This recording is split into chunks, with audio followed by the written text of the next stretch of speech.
London is getting results, and Sadiq Khan wants you to know exactly who deserves the credit. In a session at the London Assembly, the Mayor laid out a striking case that since Labour took power nationally, the relationship between City Hall and Westminster has fundamentally shifted, and that shift, he argued, is already translating into real wins for Londoners. Here's what he had to say. A question in the name of Assembly Member Polanski, government engagement with the GLA. Can I thank the member for his question? I meet with ministers regularly, and in those meetings it's been clear there is a significant positive change in approach to London since the general election. This government recognises the important role that London plays in delivering growth nationally and the challenges that families across London are facing due to the inheritance from the previous government, a flatlining economy, starved investment, a black hole in public finances and a cost of living crisis. Indeed, the previous government only repeatedly talked London down, like the opposition continues to do, but they actually tried to level down London in their policy decisions and funding allocations. We've secured important wins for London with the current government, including the commitment to extend the DLR to Thamesmead, which will help create 10,000 new jobs and unlock 25,000 new homes, something I campaigned for since 2018. The government's also agreed to give new powers to London to raise a tourism levy, which will directly support our economic growth, something I've been asking for since 2016, and crucially, he'll be pleased, I know, about the decision to scrap the two-child benefit cap, which I voted against and voted against the Labour whip as an MP in 2015, and I've campaigned against for years, which will have a significant impact across London, with more than 260,000 children set to benefit and 40,000 children being lifted out of poverty overnight. Additionally, we've persuaded the government to give London an integrated settlement, which means we'll have a more financial stability and flexibility across a full range of policies over a number of years. And these announcements build on the other support we've got from this government, new planning reforms to accelerate development and tackle London's acute housing shortage, which I know he's campaigned for, recent confirmation that London will have 2 new towns in Enfield and Thamesmead, an additional £320 million for house building through the City Hall Developer Investment Fund, £11.7 billion for affordable housing, the biggest and longest settlement in the GLA history, support for Oxford Street Mayoral Development Corporation, the largest multi-year funding deal settlement for TfL, and a new pilot licensing policy for London as well. Thank you very much, and I do support the scrapping of the two-child benefit cap. I'm still concerned about the overall welfare cap. We'll talk about that another day. There's not been a Minister for London since July 2024. Do you know if there's a plan to replace that position, or is that position scrapped? I'm sorry, Chair, but I see the Lord Duval in his seat, who may be applying for that job if it's available. But I'm not sure. Will you be lobbying? Do you think it's an important position? I've not given it much thought. Okay. If I'm perfectly frank.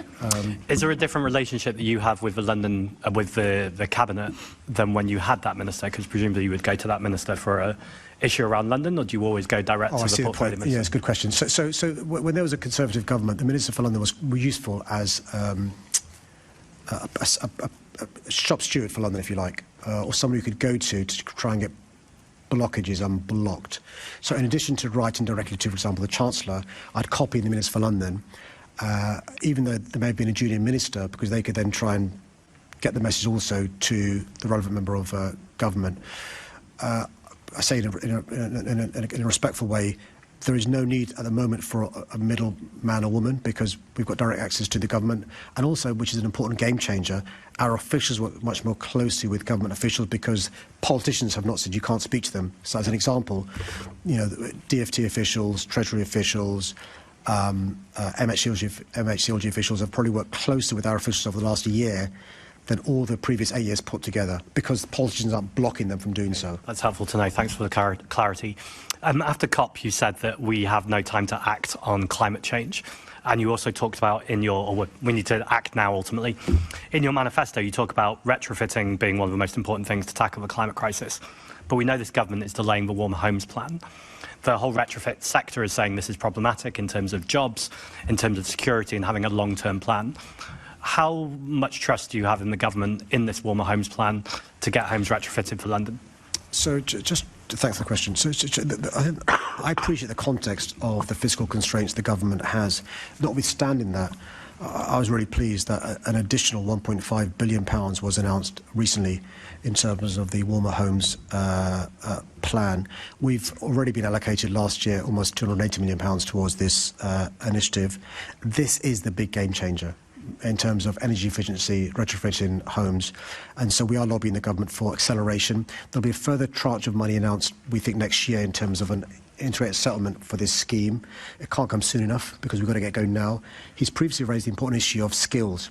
Yeah. If I could say to a young person or an older person thinking of retraining, look, the government's announced this sum of money, there's jobs here for the next 10 years, that'll give you confidence to retrain. That's why I'm impatient for further announcement. But this piece of initial news is good news. And you're making that impatience case to the government?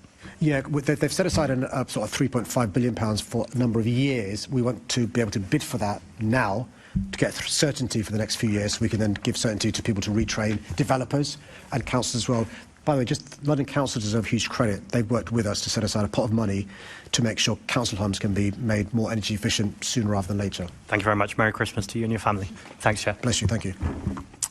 We now move on the... What we just witnessed was Sadiq Khan doing something mayors rarely get the chance to do: take a victory lap in front of a scrutiny committee and make it sound like governance. The list of announcements he rattled off, from the Docklands Light Railway extension to the two-child benefit cap being scrapped, affordable housing settlements, new towns in Enfield and Thamesmead, was clearly designed to signal one thing: that having a Labour mayor under a Labour government is delivering in a way the previous Conservative years simply could not. But the more politically interesting moment came when the Minister for London question was raised. The position has sat vacant since July 2024, and Khan's answer was telling. Rather than demand the role be filled, he effectively argued it's no longer necessary, because City Hall now has direct access to ministers and, crucially,